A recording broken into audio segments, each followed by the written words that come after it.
Are you the one? There are almost 8 billion people in the world, but are you the one that needs hope? In this very moment, there are 332 million people in the US, but are you the one that feels alone? Good news is, you're not alone. While 80,000 thoughts will bombard you today and can feel chaotic, just one thought can potentially bring you peace and free you.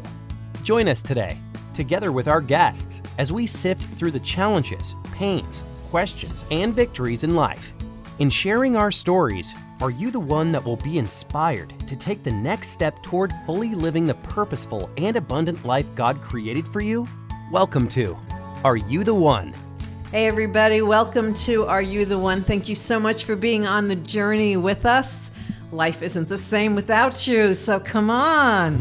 And we are really excited today with my co-host, Mr. Tyler Brown. Woo-hoo-hoo. Hi again.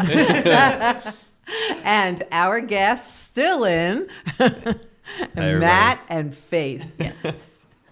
And we decided that a fun topic for today, and that's going to be your superheroes.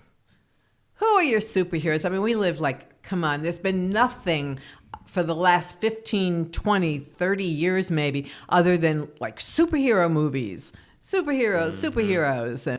And so I want to just kind of throw that out there for some fun. First, who are your superheroes and why do you identify with them? And it's not meant to necessarily be serious. It's meant to be who are they? I don't. So we're talking Marvel superheroes? See, you're getting real serious now. Should I say it with a smile? Is it Marvel superheroes? There you go. Who would your superheroes be? It can be anybody. Well, I guess I will go with a Marvel superhero, Captain America. I actually really love him because he is such a leader and he is a little too serious, but he can joke around a little bit. But I really do. I admire, and it's silly because it's a movie and he's not Captain America, it's Chris Evans.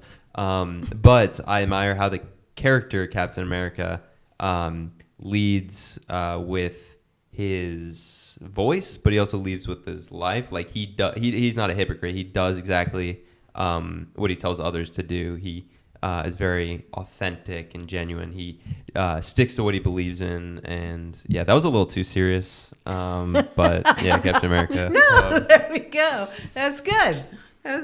Took us all around. Yeah. Faith. I was hoping Tyler could go next. Just stick with Marvel. Yeah, I really don't know if I'm supposed to say someone serious or not. Do whatever's on your heart, girl. Say Well, I was Marvel thinking more character. serious, Yeah. less fun. So the one that came to mind is very general, but I was thinking of children's directors at churches are superheroes because they really.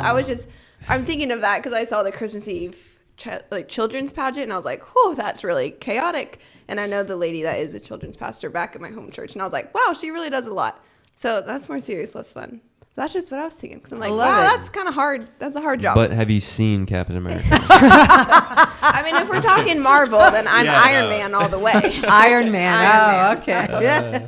I was actually going to say Iron Man 2, but not because... So Captain the America second Iron Man? No, Iron Man as well. Iron Man's I was going to say Iron Man as well because Captain America is my favorite, but I think Robert Downey Jr. As a person and his backstory, and he was he had I think a background of alcoholism and stuff like that, and so kind of to see just him as a person develop and get his big break and what he's used from it, I guess has been super cool. On a more serious note, I'm gonna name drop a really random person that none of you know. Her name is Maria.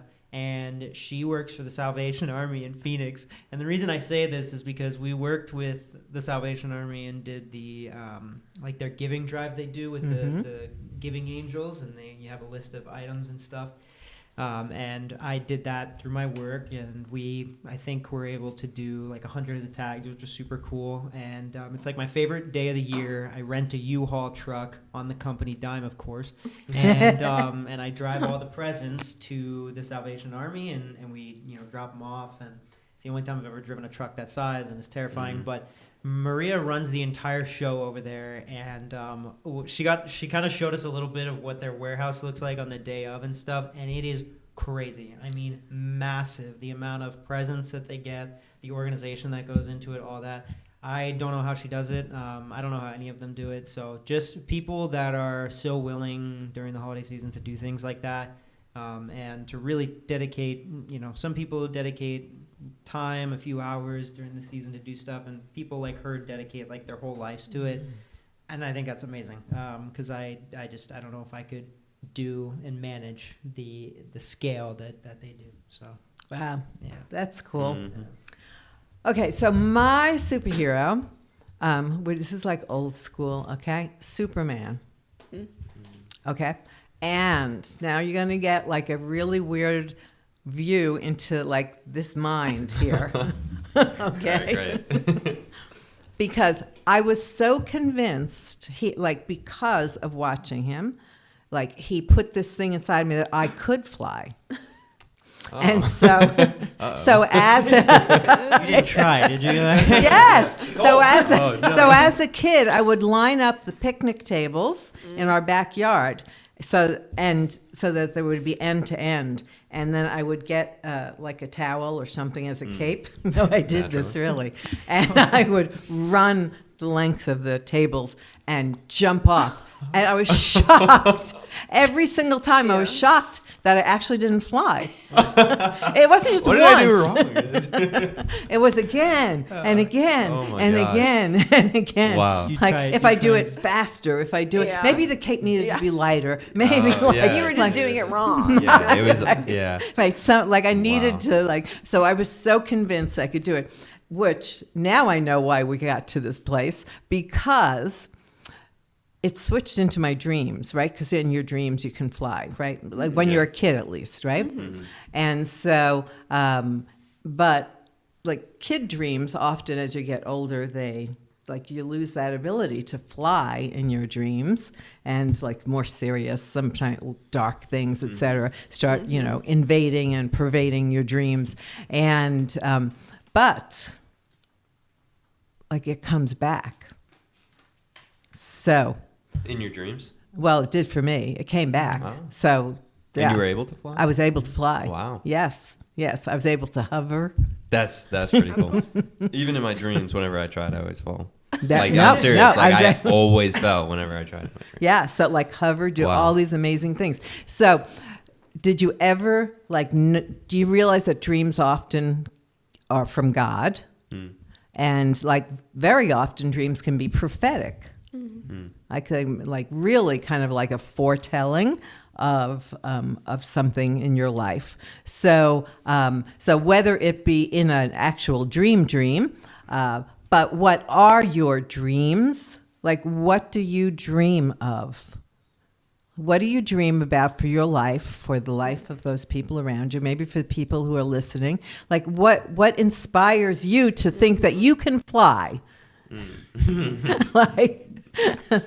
And I'm still shocked that I can't fly, by the way, just so y'all understand. It's all the training you did when you were younger. When is the last time you tried to fly? She's like, last week.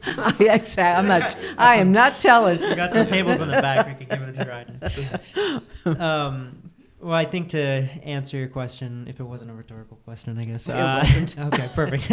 So I think for me, it's two things. It's one, it's seeing, I guess, like the real life superheroes in my life and the people around me who have, paved the way and the impact they have made, and the way that they're talked about. And I'll use you as an example. Like anytime I wasn't plugging for this. No, I know you weren't. You knew this was coming though, and I think like anytime I go anywhere with you, an event, volunteering, I remember when we went out to, I think it was Tent City, and talked to the people there, and obviously you go all the time and you volunteer and you have had such an impact on so many people, and once we get there, it's one of those things where, I don't have the opportunity to kind of stick by you the whole time. I got to kind of branch on my own, because the minute we get to something like that, you're gone. You're gone. Yeah. You're either singing or you're preaching. I'm like, I didn't even know she was going to do that. And you probably didn't know you were going to do that. And but I kind of have to venture on my own and start talking to people and learn things. And without a doubt, every single time, the biggest quote I get is, "What's it like being, Trish's grandson and all that?" I'm sure you get all the time. But like, I think seeing like that impact that you've had on people, and they are so glowing when they talk about you and the impact that you've had on their lives and their backstory and stuff, like it fires me up, because a part of me is like, man, like I want to have that impact on people. Like I want people to talk about me that way. And I know you're going to tell me, oh, it's not me, like it's God. But that's how I want God to show through me so much, so people are like, man, like the impact that this person has had on my life.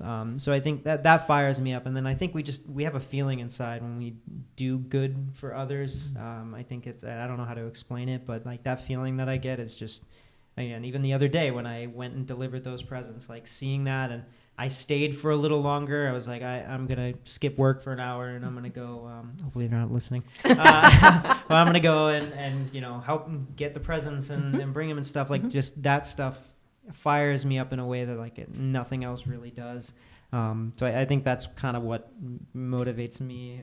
Right, inspires you. Yeah, like the flame inside of your hot air balloon. Yep. To make it go higher. Yeah, Maria. Maria. Yeah. Shout out Maria. Yeah. Yeah, I think going off that, like when you meet people like you're talking about, like you can just see like, oh, you're a very genuine, a very selfless person, or like they're living for something other than themselves. So I mean, it's kind of a vague answer, but I feel like that's kind of what gives me vision for my life, is like, oh, I want to be able to look back on my life, however long it is, and be like, I didn't live that for me. I lived that for other people, and like to help God's kingdom grow. So, I mean, that can look like a lot of different things, obviously. And I don't know exactly where that'll take us in our life, whether that's in college ministry for longer or working, quote unquote, normal job, or like whatever that looks like. I want it to be not for me, because it's just so easy to get caught up in the world of like, I want a nice house and I want a nice car and I want all these things. But those aren't things that really matter. So just trying to stay focused on like the actual vision for life, that it's not about us and not about the things of the earth, but like, hey, what are we living for eternally? So I think that helps give me vision. Yeah, definitely. That's same for me. But another thing that I thought of was, and this is maybe it's going to sound a little weird, but nature.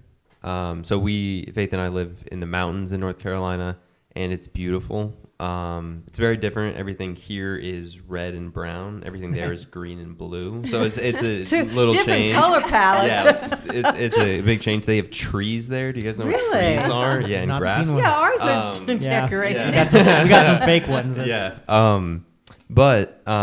Like I look at a river, and it's powerful and it moves with authority, and my God made that river. And my God is like that river. He moves, and he's powerful, and he moves with authority.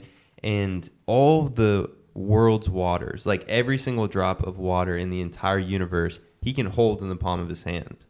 Like, that is crazy. We can only hold like a few centimeters or millimeters of water he can hold all of the earth's water. And that is the God that has my back. That is the God that is my friend. He's my father. He's my shepherd. He's my counselor. Like, that is my God. And so that, like, using Tyler's terminology, that fires me up. Like, that gets me really excited to, like, go on the campus and do ministry. That gets me really excited just to talk about Jesus, or to share the light of Jesus in whatever way, like through words or actions, because that God is on my side. Like, if that God is on my side, there is not a single thing in the entire world that can hold me back. There's nothing that can stop me. The Chris Tomlin song. Which one? Which one of the 500? The God of Angel Armies is always by my God side. Of Angel Armies. Like, he has the entire angel army on his side, and he's on my side. Like, what in the world could stop me from doing all that he has for me? That motivates me. That makes me really excited for all that God can do. He can use a small, seemingly insignificant life or insignificant moment to change a generation, to change the world, to change even just one life. That's crazy. That's awesome. That is one reason why I love our God, because he is so big and he is so powerful. But yeah, that definitely motivates me. So. I love that. And also that you got to that place of, like, it can take one life to change a generation. Mm-hmm. Okay. And so, like, I see, like, okay, there's another granddaughter off stage. Mm-hmm. Okay. And so there's 4 of you here in this place. And like, what impact 4 can have on a generation, right? I think about, obviously some of the big, huge, super faith heroes outside of the Bible, but like a Billy Graham, right? Mm-hmm. And yet, who, like, one of the superheroes in that story is? It was this guy, and I don't remember his name, but the guy who went around picking up kids and bringing them to these tent events, to these revival things. And he went and picked up Billy Graham. Billy Graham really wasn't, like, because he wasn't a believer, right? And he really wasn't that excited about going, but whatever the guy said, he got Billy Graham to go. Mm-hmm. Mm-hmm. And, like, that changed. So everything that Billy did was dependent on this guy and his gift of being able to, like, encourage, kind of a thing. And so sometimes it's not even in the moment that we see it, but it's in the next person and their impact, kind of a thing. And I'm just, like, wanting you listening to this, watching this, wanting you to dream. Like, so much in our life has taken that away. Mm-hmm. All of the noise of the world, we're filled with all kinds of messages. I mean, if you turn on anything, pretty much, any social media, you can get bombarded with 1,000 messages, and maybe 900 of them, let's say, are good, which is an exaggeration, okay? Deliberately an exaggeration. Mm-hmm. But even if that were true, having 100 that are, like, difficult, that are working against your destiny, is enough to, like, poison the well. Yeah. Right? Definitely. And so, like, what's stopping your dreams or my dreams from happening often is about what we allow in us. And so, like, going there, like, I got these superheroes, I've got these people who inspire me, I have these things, and what's stopping? Why am I still in this place rather than further down the road? So let's, like, throw that out. And for you listening, the Bible talks about that what we allow in us will impact what happens in our lives. And so let's talk a little bit about what or some of the things for you personally, or just for generation. It's always better if you talk personally, though. They really aren't interested in knowing statistics. They're really interested in knowing, okay, so for you, what impacts your dreams from happening? Like barriers. Yeah, what are the barriers? What are they? I think for me, something that causes me, like, I have to really work on is, like, sometimes I'll have a lack of motivation if I don't see immediate results. And then I think we can call it a product of, like, our generation now and wanting immediate results, but I think that's always been something that's been around, is, like, we're all impatient. So I know that's something that's been brought up more of recent as, like, an us thing, but I think in general people have always been impatient, and that's just kind of a characteristic of most of us. And I see that in myself. If I don't get immediate results from something, if I'm, putting myself out there and I fail once, and I'm like, it's getting the motivation to continue doing that and doing it over again. And I know we talked, and I didn't have the chance to say it about, your story about, well, I only spent an hour with the guys, every week. And I agree that I think there's a point where, like, I got to invest more. I got to, show them my real self. But also, if all you're able to give is an hour of your time, like, you are still planting a seed that might be grown and watered by other people. And I think that's one of the coolest things that I've been taught, growing up, is, like, even if you don't see the results of a simple interaction you have with someone, or for bring someone to church and then you don't really know what happens with the end of the story for whatever reason, like, that doesn't mean that you didn't have an impact. Like you have no idea what a simple gesture can do. I think about this, like, I don't know if it was like a cartoon or something that I saw once of someone who was going to heaven, and he had like a huge line of people behind him, and he was like, who are all these people? And God's like, these are the people that you had a part in playing and them getting here. And like, you know, he doesn't know half of them. Right. You never know what a small thing can do. So I think that for me is always what's been hard, is reminding myself of that, and reminding myself that like small things are okay too. You don't, you know, have to have one big miracle happen, and that's not the only thing that can motivate you. Like we're not always going to get results from the things we do. We're not always going to get, you know, life's not fair sometimes too. So, yeah.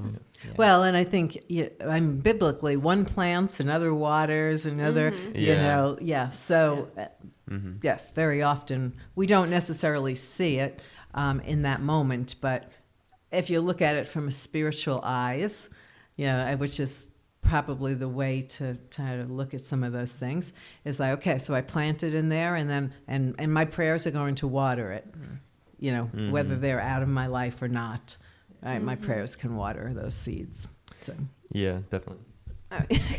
I feel like there are so many barriers that make this really hard. I feel like a big one for me, and probably for other people, is just like doubt. Like you read a missionary biography and you're like, oh my gosh, God used this person amazingly, and like they did all these amazing things. That's so cool, but that could never be me. Like I could never do that. Or just doubting that would even be possible. It's like, yeah, that happened then, but I don't feel like that could happen now. Or like with the people I know or my circumstances, that's not possible. And so just doubting God's ability and like God's omniscience and like his power. I feel like it's a big one for me, of just being like, I don't know. So I'm going to challenge you on that. Were you actually doubting God's power in that? Were you doubting like you being usable? Yeah. I feel like it's both. Like doubting myself of like, well, I'm not equipped enough for this, or I don't know enough for this.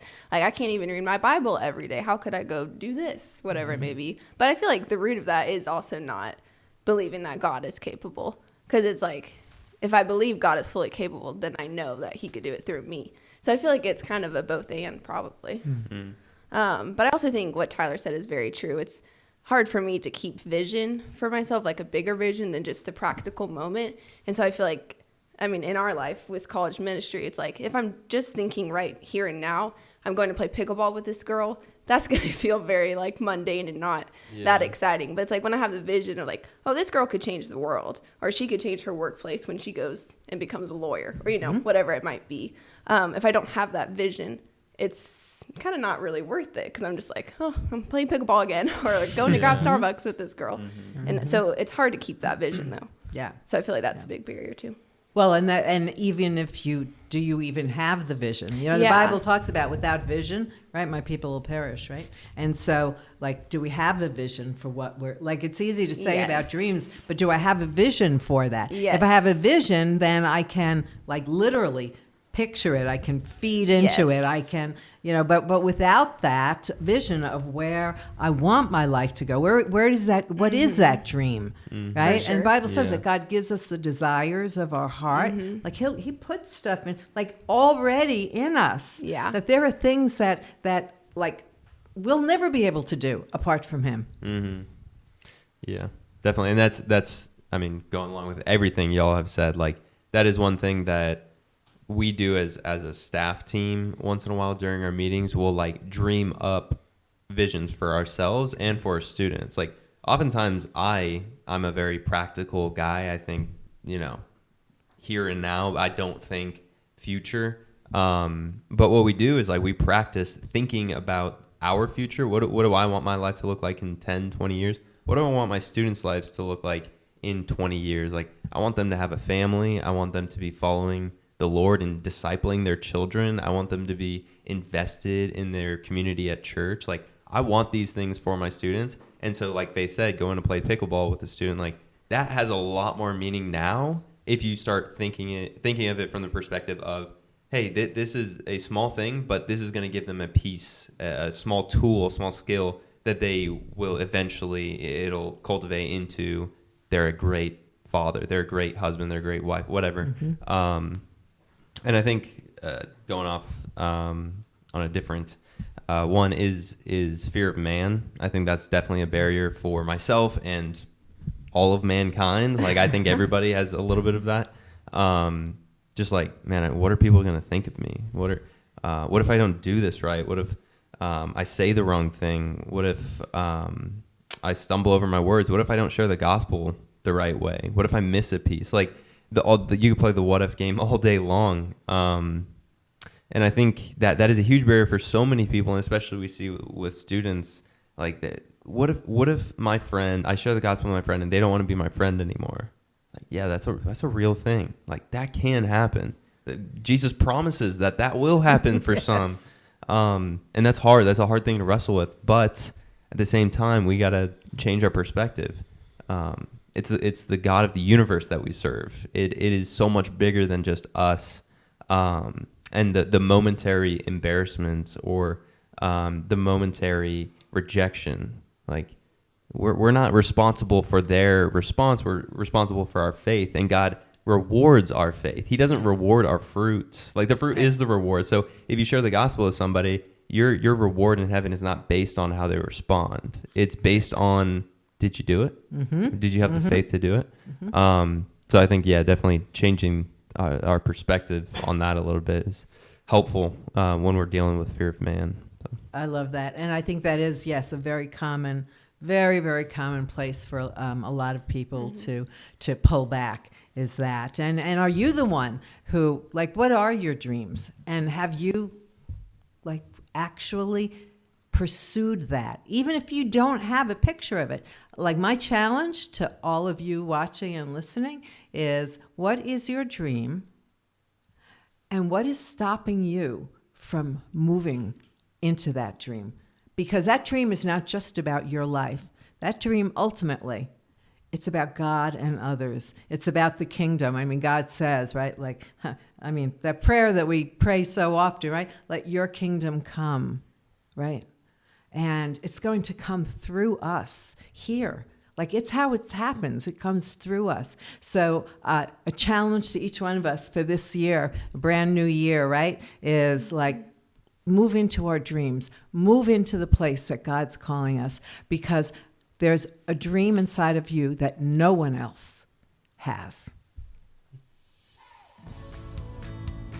Nobody does an outro like you. That was great.